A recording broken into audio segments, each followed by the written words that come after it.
The most intense new video game app has now arrived. A medieval kingdom has been plagued with chaos and disorder. An evil force has dominated the land. And now it is up to the bravest knights to fight back the demonic forces and bring justice to the kingdom of the Moors. Play the newest, most exciting battle fight game app ever, Moorish Kingdom. Available at moorishkingdom.com. You need to grow your business with a website that's designed to get results. Blackline Web Design has custom online solutions at an affordable price with satisfaction guaranteed. Go to blacklinewebdesign.com or give them a call at 470-363-5519. They are creative, they are reliable, and they are Black-owned. That is blacklinewebdesign.com. You are now tuning in to the King of Game, Tariq Elite on Tariq Elite Radio. I am delivered.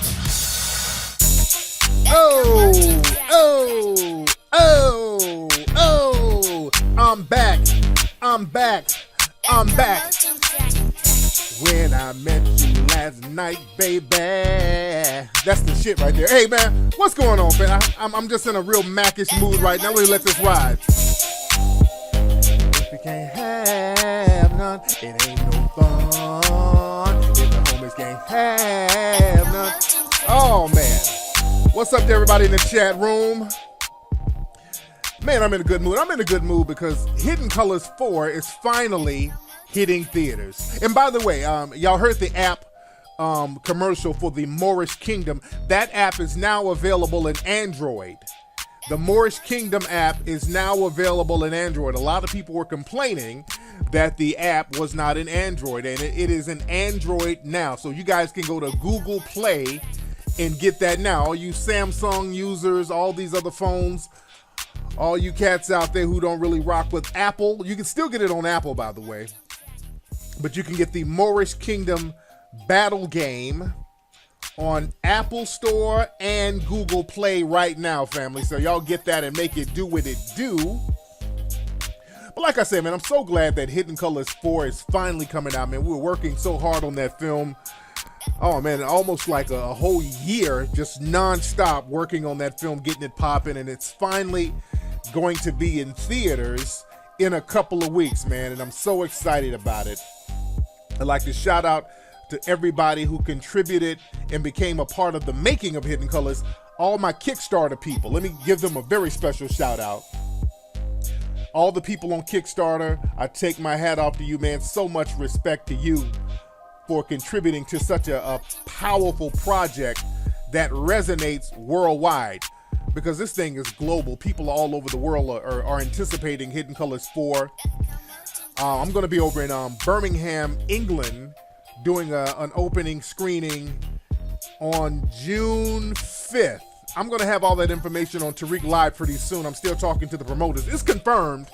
I just got to find out the name of the venue, but it's confirmed. I'm going to be out there. I want to see all my England people out there, and we're going to do a lot of press while I'm out there in the UK.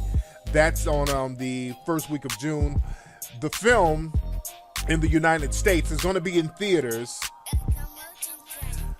May 26th. In most of the cities, it's just going to be for one day. It's a select city, limited release, so it's going to be a one-day thing. So it's going to be a big event. Everybody needs to come out and represent that. And let me give y'all the name of the cities that the film is going to be in so far. It's going to be in Atlanta at the Midtown Arts Theater. That's on Thursday, May 26th. It will also be in Atlanta at the Plaza Theater on May 27th, which is a Friday. And again, you guys can go to hiddencolorsfilm.com to get your tickets for all of this. Now, for Thursday, May 26th is going to be at the Baltimore at the Senator Theater. Also, on Thursday, May 26th, is going to be in Birmingham, Alabama at the Carver Theater. It's going to be in Boston at the Kendall Square Cinema. It's going to be in Charleston, South Carolina on the Terrace Theater. The Terrace Theater. I'm really fucking up with the reading here. In Chicago, it's going to be at the Chatham 14 Theater, and that's going to be Friday, May 27th. And on the website, by the way, we have the dates where it's going to be Friday. There's about 3 theaters that's going to have it on Friday instead of Thursday. In Dallas is going to be at the Magnolia Theater on Thursday, May 26th. In Detroit is going to be at the Main Art Theater. In Fort Lauderdale, Florida is going to be at Cinema Paradiso. That's on the Thursday. In Houston is going to be at the Santikos Palladium Theater. In Los Angeles is going to be at the Ahira Fine Arts Theater. In New York is going to be at the Sunshine Cinemas. In Philadelphia is going to be at the Ritz East Theater. In Raleigh, North Carolina is going to be at the Rialto Theater.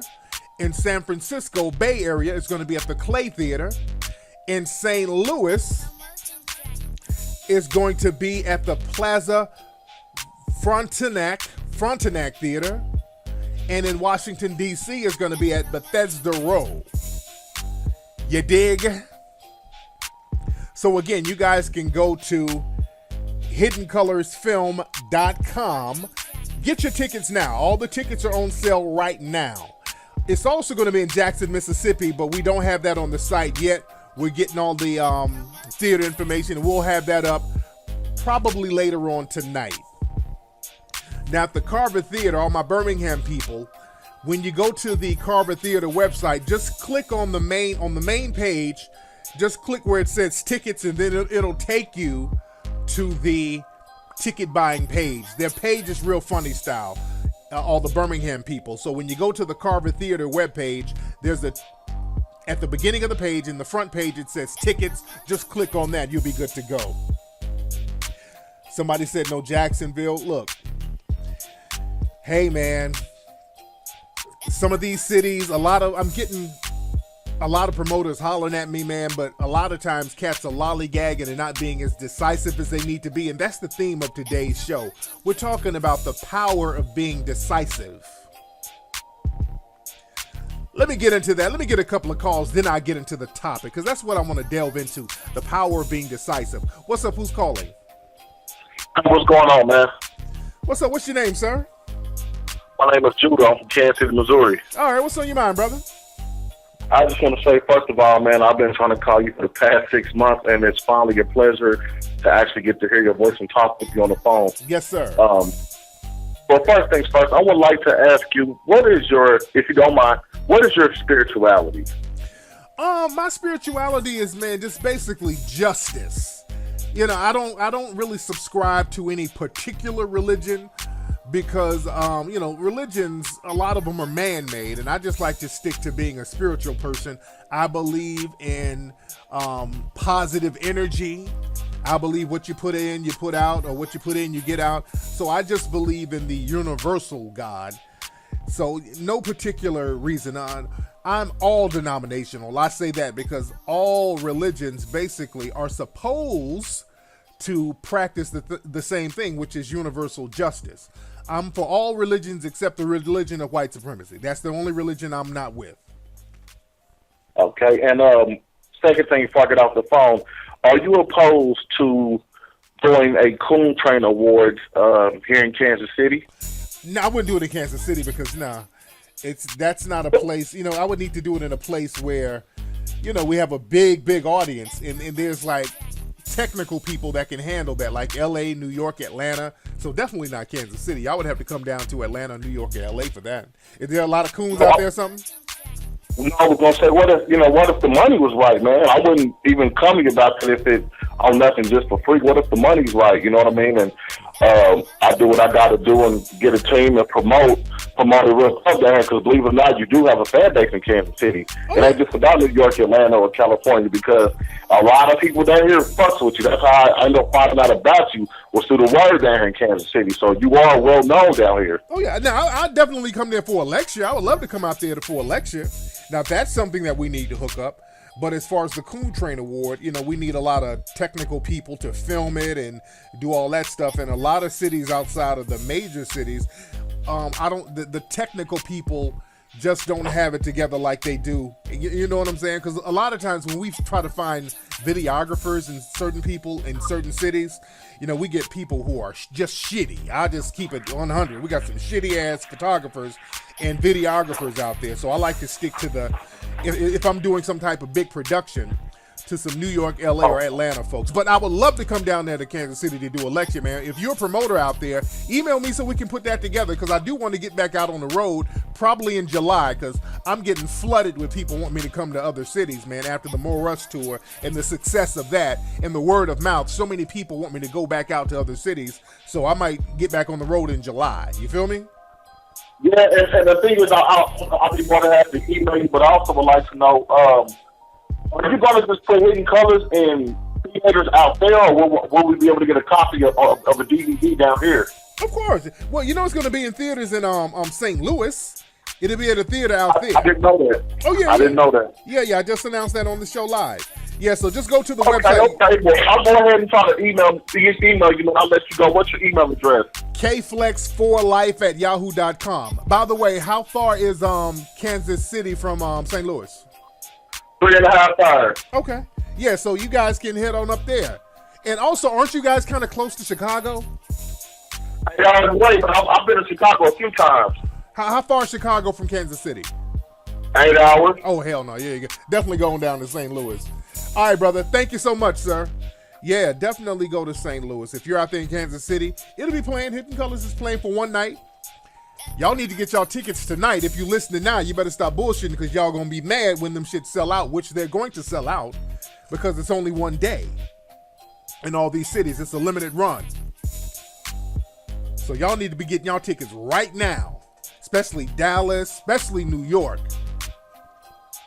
LA, we got a real big theater. The theater in LA, it's in Beverly Hills. It's a real nice area, and the theater is huge. It holds like 400 people, because whenever we have the screenings out in LA, there's people standing up, people sitting in the aisle, so I didn't want that. So I made sure that we had a huge theater so all my LA people can be comfortable. And I'll be at the one in LA, by the way. So it's going to be off the chain. Somebody asked about the Houston tickets. They're going to go on, I think they're on sale now. The promoter has to send me a link to the tickets for Houston, I think. But the Houston tickets will be on sale later on tonight. I need the promoter to hit me up and let me know what's cracking with that. And again, y'all, the phone number is 818-850-5404. Definitely get your tickets in. And I was talking earlier about being decisive, because there's a lot of people, a lot of promoters hit me up wanting to do business. And one thing I noticed with a lot of brothers, man, brothers have a real problem being decisive about stuff. And that's a major issue within black society, especially with brothers. I want brothers to get off that indecisive thing, because that indecisive thing will kill you off. That being slow thing ain't gonna cut it. You're indecisive, you slow, you're slow on the draw. You gotta start being quick. We gotta start taking care of business. And I'm not talking about jumping into situations blindly, but don't be the kind of person who tries to procrastinate and blame that on information gathering. Because a lot of times cats don't want to gather information. Cats just want to procrastinate, because they really don't have any intentions of moving forward. They think progress is just asking for a lot of information. You're going to have to pull that trigger and go forward and hit the relay laps. Same thing with dealing with women.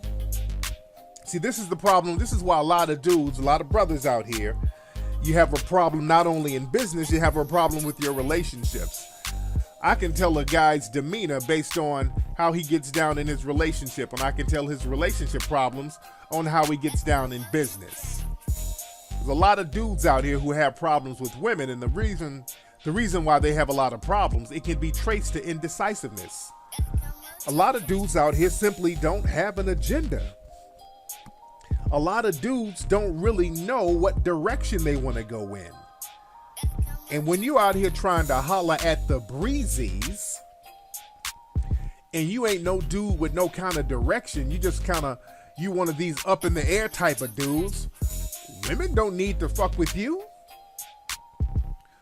women themselves are already indecisive by nature.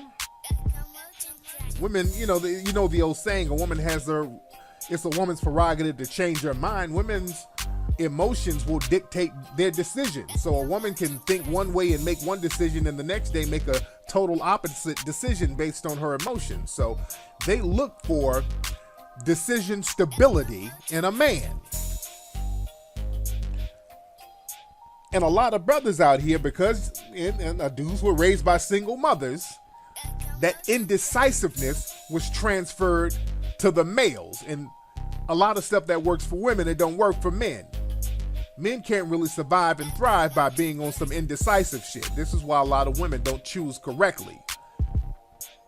A lot of dudes get chosen up on by low-level hood rats because their mouthpiece ain't tight and their decision game isn't tight. I tell guys all the time, man, if you want to really strengthen your game, become a decision maker. Because once you become a decision maker, you're grappling into boss status.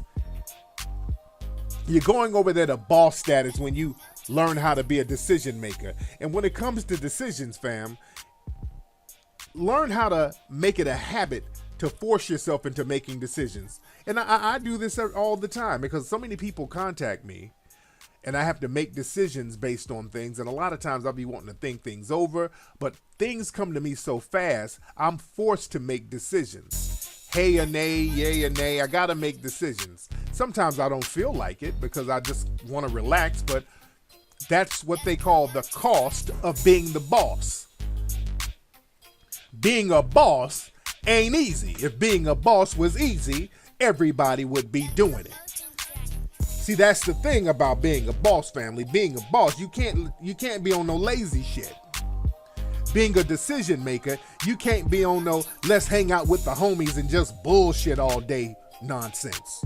If you want to be a boss and a real decision maker, you can't be on some let me just get blunted out all day and get my little drink on all day.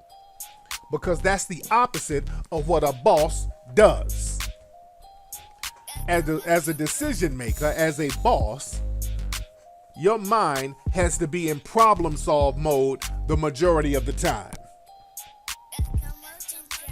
And that can be intellectually draining, which is a good thing. Sometimes we need to exercise our intellectual muscles. But fellas, you're gonna have to start getting into the habit of being decisive, because I see a lot of cats who try to do business with me and the shit is just raggedy. That raggedy half-ass business model that a lot of dudes try to engage in, that's just not gonna work. And we gotta get out of that habit of being half-ass and janky. Because look, we're doing the Hidden Colors thing.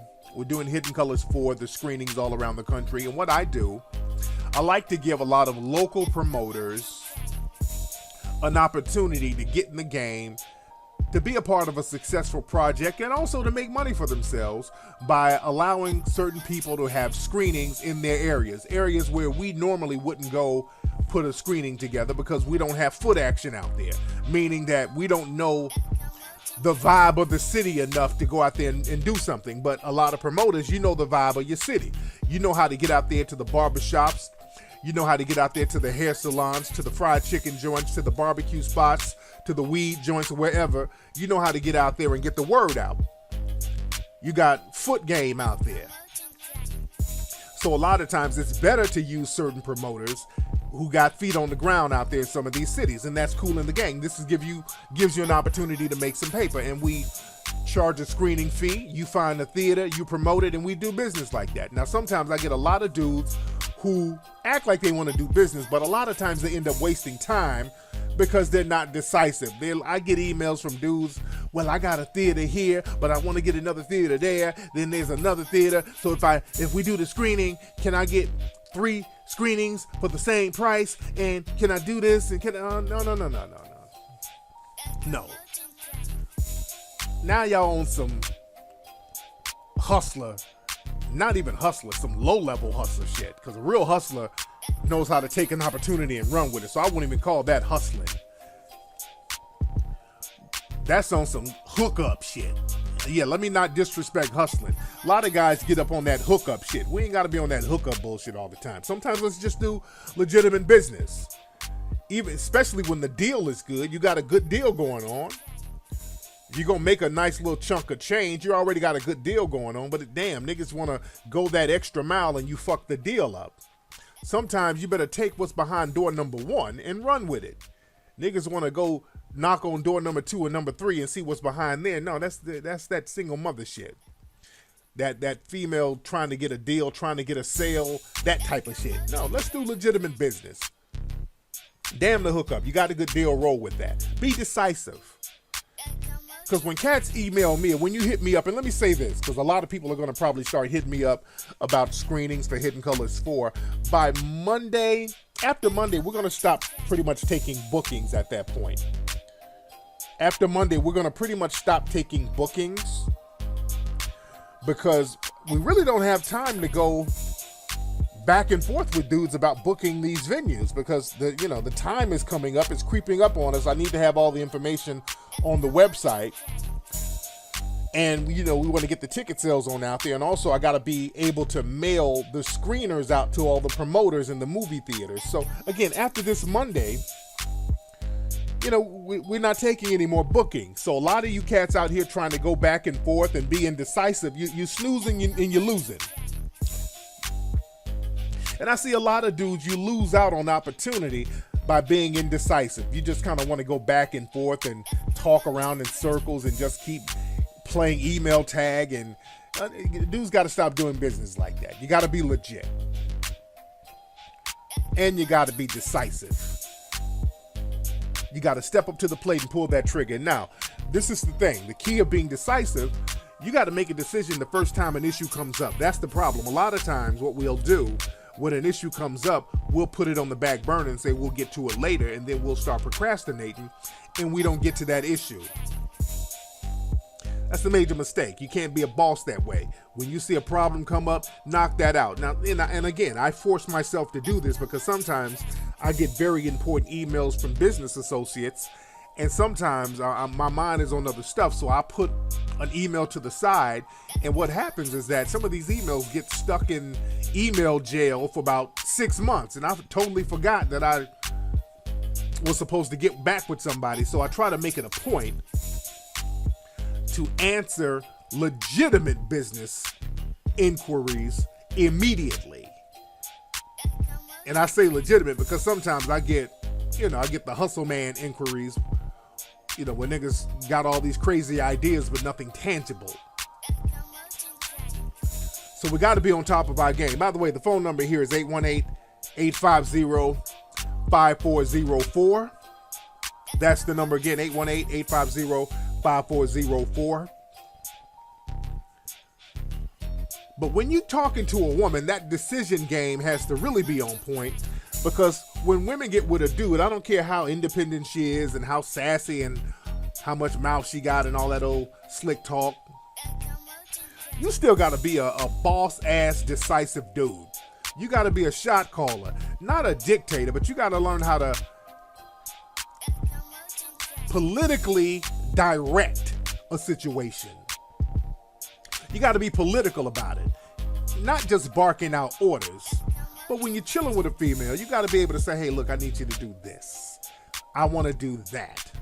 This is what we're going to do. How would you like if we did that? That's being politically direct.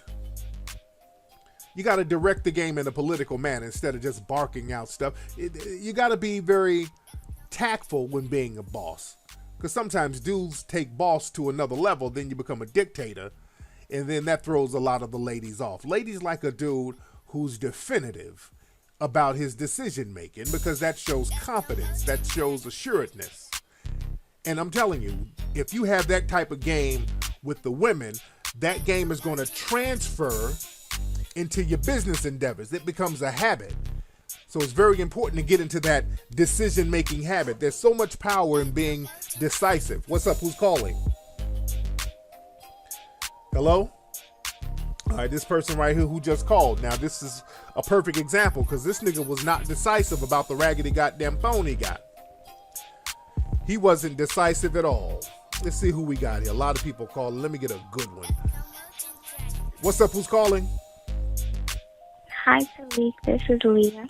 Hey, Leah. Where you calling from, dear? New York and Brooklyn. You calling from Brooklyn? Yeah. Okay, why you sound real sultry? You sound like a nigga just got through licking you. What have you been doing? Why you sound so damn sultry? You sound like you just got ate out. Good Lord. Why you sound like Oh my that? God. You trying to sound seductive. How old are you? I'm 22. Oh, okay, sound like a nigga was in there getting it in with the mouth game. Oh my God. Why you sound like that? You just sound like a nigga was just tossing salad. No.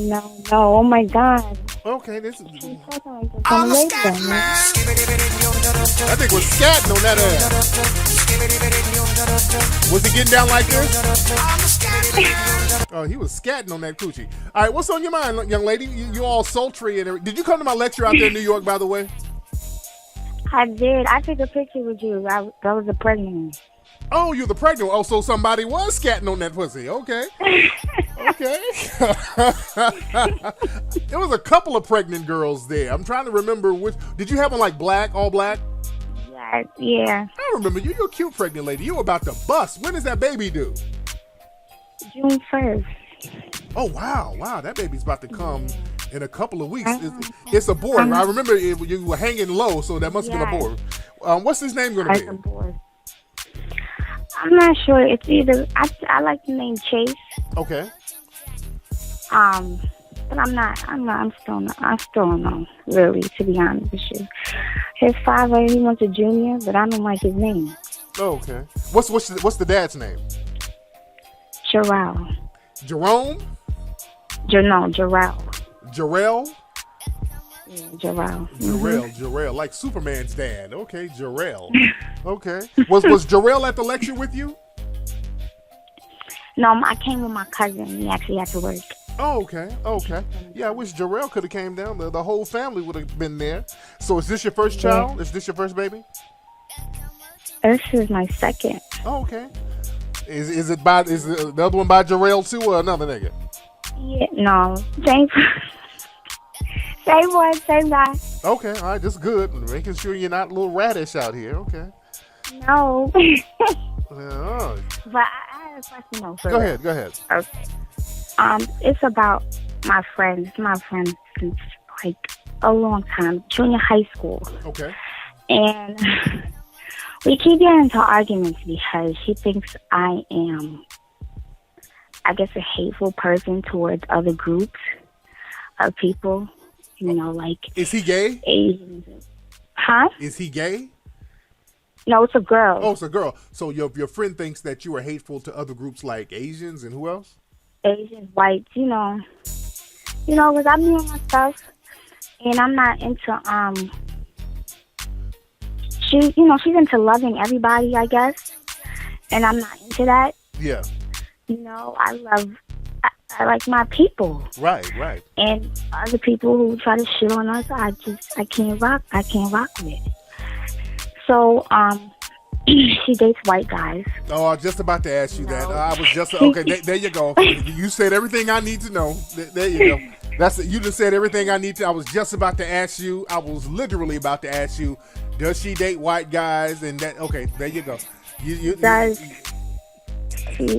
to get on like black males, how they disrespect the black woman, and how like they don't have their stuff together, and how she'd rather be with a white guy who praises her and loves the ground that she works on, that she walks on. And she, kind of like try to play me because I never dated a white guy. I told her, I'm not interested in them, and I wouldn't date them. I like my black guys. Absolutely. And that's all. Has she dated multiple white guys before? Yeah, she's on like her third. She's dated black guys before. But now she's just like dating exclusive white boys. Okay, just another Negro bed wench. Just another Negro bed wench who gets with white dudes, tries to be a substitute white supremacist. That's them surrendering. That's all a Negro bed wench and a coon is. That's a nigga who surrendered. So they get up under white mommy, white daddy, and they think talking shit about black folks is gonna save them. And white mommy, white daddy thinks the same about them too. That's why these Negro bed wenches never really come up. They learn the hard way. These white dudes don't really wife them like that. And if they do, they got all types of prenups where these chicks don't get one dime. So, you know, your friend is a Negro bedwench, and you kind of have to limit your contact with her because you don't want everything you do to be told to that suspected white supremacist that she's dating over there. Because that's another thing. Those Negro bedwenches, they tell everything to the white people that they date. They become the liaison to black society and white society. So I would say limit contact with her. Don't tell her anything constructive. All she's going to do is come up with ways to sabotage it because she's found a comfortable position up in the big house with white balls up in her chin and mouth. So, again, I was thinking about just like not being friends with her anymore, but I've been friends with her so long, you know, it's kind of hey man. weird. Man, do you know I don't give a shit how long I've been knowing somebody. I will charge their ass to the game so fast. We got to get on this thing. If people are not talking about empowerment, they can get charged. We don't need all these Stacey Dashes around us for what? They're not talking about nothing but bedwenching and kissing white ass. That's all they want you to do is join you in the white ass kissing fest. Nah, no thank you. So charge them to the game, and you be around people who are about being empowered. You feel me? Yeah. And also, and yeah, Okay. cause look, when you have your baby, when you have little Freaquan, and that Negro bedwench, You said that at the yeah, at the lecture too. and when that Negro bedwench, because she desperately wants a baby by one of these white dudes, that's their thing. They desperately want children by these white boys, and if she has a kid by this white dude, do y'all really want to have a play date with your son and the child of a Negro bedwench? The poison that's going to be inundated in that child? My God. Oh, Lord. See, that's my thing, because we play these games with these coons and bedwenches, and then we have children, then our children link up, and then your child is playing with the child of a bedwench, and the bedwenches, these children of bedwenches and coons are so confused and poisoned, they bring that shit over to our side of the game. So then we don't need all that. All right, thank you so much for the call, sister. You're welcome. Yes, indeed. Very lovely sister. Yeah, I met her at the lecture. Very lovely sister. Shout out to New York. We had a ball in New York, man. But yeah, watch out for that Negro bedouin stuff, and watch out for black people who are confused by white supremacy, because we got a lot of black people who get around the suspected white supremacists and date white people. And I'm not knocking for dating anybody. Again, I'm not knocking. I'm not the penis police. I'm not the pussy patrol.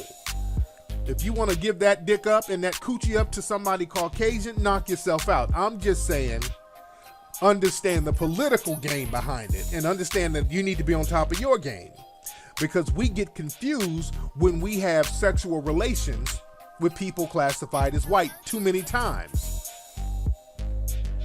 Just like that, my young lady friend who just called up, her black friend is dating white boys. Now she's confused because she thinks that all that shit she's talking about black people, she think that the dick she's sucking and the white people's whose ass she's kissing, she think they don't think that about her. That's where y'all fuck up. Y'all think that you're somehow the special Negro because they chose to slave, fuck you, and have gutter sex with you. You think that you're the special Negro. No, the white supremacists, they have no problem engaging in gutter sex. That's why they get with black people and do all types of deranged type of sexual shit. And you think you're special. Somebody asked in the chat room asking when am I, the interview I did with Hot 97. That's going to be, I think, next Tuesday or Wednesday. I talked to Nessa, the beautiful Nessa from Hot 97. She told me it'll probably be up by Tuesday or Wednesday of next week. They were going to have it up this week, but I think a lot of stuff they were talking about, the death of Afeni Shakur, I'm sorry. Tupac's mom. I said Afeni Shakur. So the death of our brother Tupac's mother, they were doing a lot of stuff on that, so they just wanted to wait a week. So she told me they're going to put that Hot 97 interview up next week, and it's a great interview. I hope they put it up because we're talking about some deep shit. I hope they didn't just kill the whole shit. Because I've done articles and interviews with like major magazines, and I talk some real shit, and they just kill the interview. I did an interview with Rolling Stone years ago, dropping some real good games, some real street shit, man. They buried that shit. That interview never seen the light of day. They had a Rolling Stone reporter come out to LA. They flew him out here. He was out here with me for a few days. So I don't know what they were looking for, but I was dropping some real shit. And I guess the shit was too real. They straight buried that article. They never put that out. Real shit, man. I gotta find out what happened to that reporter. It's a white reporter named Eric Hedegaard. I think that's his name. I got to chop up game with him and find out what was the official story on why they killed that article. But yeah, hopefully that Hot 97 interview come out, because I was dropping some real shit on that. But like I was talking about, man, we got to understand when we get into interracial relationships, that's not getting you out of the way of being victims of white supremacy. You know, our brother Kanye, he did an interview recently, and he was talking about his relationship with Kim Kardashian. Let me see if I could find that. Steve. Hold on, let me see if I can find that real quick while I'm talking. Because he was talking about 2 days ago. Let me see if this is okay. Damn, it's a long interview. Hold on, let me see if I could find the clip where he was talking about interracial relationships and his relationship with Kim. Let me play this and see what I can do with it. Hold on. Let me play this real quick. Let me see if I can find where he said what he said. Hold on. All right, folks, as promised. Hold on. With 100 years of sneakers, there's a time when people couldn't get into the club if they had on Jordans. Now's the time you can't get into the club if you. Hold on, I'm playing this. I'm trying to see what he said. What he said. That truth came to light when Title triple. Okay, I'm going through it. Hold on. Where are you going to? Okay, hold on, family. I want y'all to hear this. Yeah. I want y'all to hear this. No, said F you. That I'm just gonna say the exact same thing back. Okay. This she is a broke 20-minute boundaries interview. with that. She also broke boundaries in fashion, where designers wasn't trying to make clothes for women with shape. Okay, I think this is it right here. Hold on. Okay, I want y'all to hear this. Friends that have had that have white wives. Okay, yes, this is it right here. I want y'all to hear him. Hold on. Of my wife. And why Kanye sound? Hold on. I want y'all to listen to this. Okay, I found it. I found it just by chance. Now this is Kanye. And I like Kanye, by the way. But I heard this interview and I was very disturbed because, my man, I feel kind of bad because Kanye's confused. Kanye was talking about how him and Kim kind of broke boundaries with their interracial relationship. Hold on. That concept, I really want to. I've talked to Wiz. Amber's talked to Kim, but I really want to really stress the amount of respect that I have for parents, and that there is no concept of anyone being able to own someone else's child or that type of concept. So every day I actually feel more deeply apologetic about that concept, because I only want to put out positive concepts. A lot of times, man, I like Kanye. A lot of times Kanye be rambling. I don't know what our brother he's talking about. I don't know what he's talking about for the most part. Because what y'all hearing is not something that's really out of context. He's just kind of, just kind of babbling on and on, kind of rambling. I think the defense of my wife came from a number of layers and levels that didn't have to just do with a rap community. All right, now listen to this. Feeling like they could disrespect her in any way because of anything that they've seen or heard in the past. It ain't just that. It's the fact that she's breaking boundaries on so many levels. From, you can't give me an example of as as popular of a mixed couple. And I got friends that have had that have white wives that before there was a Kimye, they'd go to the amusement park and people would be talking down to them, treating them a certain kind of way. Right. You know what I'm saying? She broke boundaries with that. She also broke boundaries in fashion. Okay. Did y'all catch that? My dude Kanye said that Kim Kardashian broke boundaries with having a mixed relationship? Really, Kanye?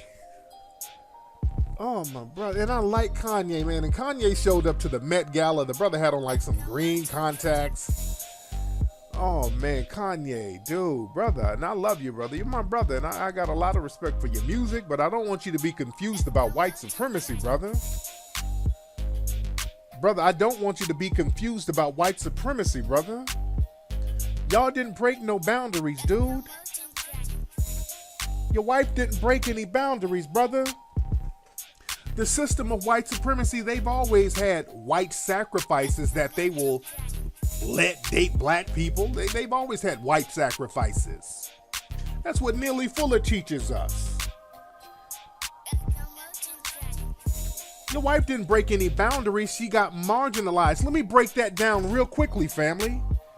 Because my man don't understand white supremacy. Look at the Kardashian family.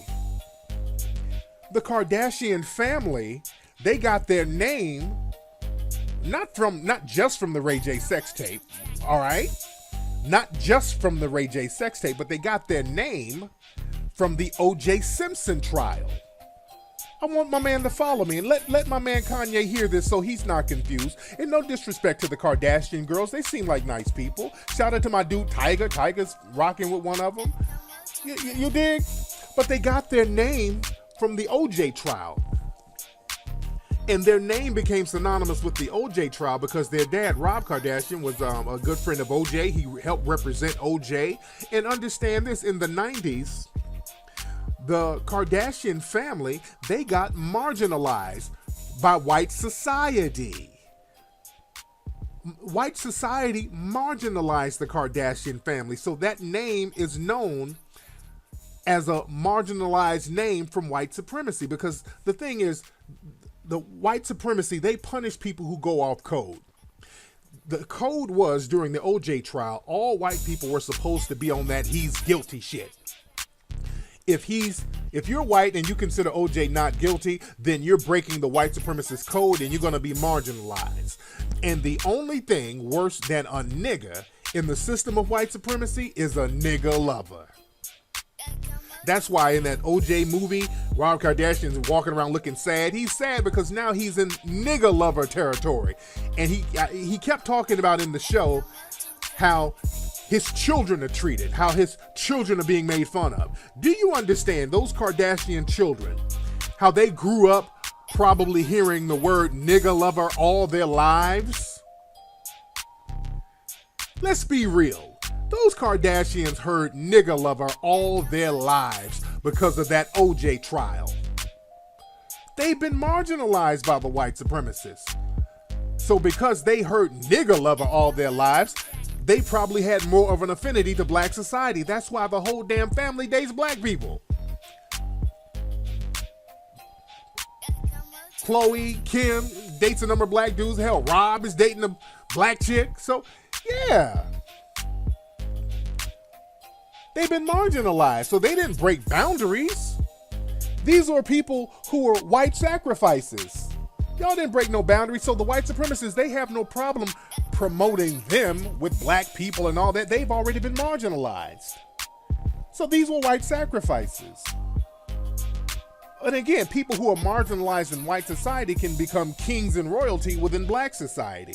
Just giving y'all some good game here, man. This is why I'm having my white supremacy one-on-one classes, so that black people really understand how white supremacy works. Because we really don't understand how white supremacy works. So nobody broke any boundaries. They've always had some white sacrifices in very controlled numbers who can date black and all that. They know. And nobody's looking at Kimye saying, hey, let's treat black people better because of Kimye. They don't give a fuck about that. deep down, they're white people and white supremacists who can't stand neither one of y'all. But you do have a lot of white girls out here who do wish that they could be in interracial relationships without the stigma. That's why I think a lot of them gravitate towards the Kardashians. There's a freedom with the Kardashians that a lot of women like. Because a lot of women understand the rules of white supremacy. They got to stay in their place. So you get to see these very wealthy white women date whoever they want, act however they want to act without a financial reprimand. So a lot of women gravitate towards that. We got to understand white supremacy, man. We really got to understand white supremacy. And also the white supremacists, they can kind of justify it in their minds by saying, well, they're not really white, they're Armenian. And that's another thing how white supremacy works. White supremacy, when they out you from the white supremacist circle, they start identifying you based on your ethnicity. Well, he's not white, he's Jewish. Yeah. If he's not white, he's Hispanic. They got that little game. Every white person comes from some type of different ethnicity, but they play that game. This is why you got to really understand how white supremacy it works. Those women are classified as white. Don't let nobody fool you. And white supremacists, they will sometimes deny their whiteness when it's convenient. Hey, I'm not white. I'm Cuban. They'll play that dumb fucking game, but then get around some other white people and put the white hat back on again. Well, I'm not white. I'm 185th Native American. They're not white when it's convenient. So don't fall for that bullshit. Y'all remember I did a debate with a dude. He tried to pull that game because I was roasting his ass on his white supremacist views, and I kept lighting his ass up. Then he tried to sneak away from whiteness temporarily by claiming his grandmama was Cuban. I can't think of what the guy's name was, but I got on his ass. Well, technically, Tariq, I'm a minority too because my grandma's Cuban. Don't even start that, dude. Don't fucking start that. You're classified as white and you know it. Just stop it. Yeah, then they'll do that $5 Indian bullshit. The white supremacists are master deceivers. That's what black folks do not understand. Black folks don't understand the levels of deception of a white supremacist. And then you end up confused like our brother Kanye. This brother is confused if he think that they broke some kind of boundaries because he's laying up with a white woman. That's just confusion. I don't want my brother to walk around that confused. He better understand the game before it's too late. When white supremacy calls his number, the Kardashians can't save him. My goodness, dude. Anyway, y'all, that's been today's episode of the Tariq Elite Radio Show. Don't forget, man, go to HiddenColorsFilm.com. Get your tickets right now to see Hidden Colors 4, The Religion of White Supremacy in movie theaters May 26th. And in some cities, May 27th, go to TariqElite.com to get all those fly shirts. Those Mora shirts are selling like crazy. Get all that stuff. Get the Flex Step boots, all that stuff. Go to MoorishKingdom.com. Get the Moorish Kingdom on iPhone and Google Play. I'm going to holla. Y'all have a good one. And I'm going to holla at you guys this Sunday on Ustream, ladies and gentlemen.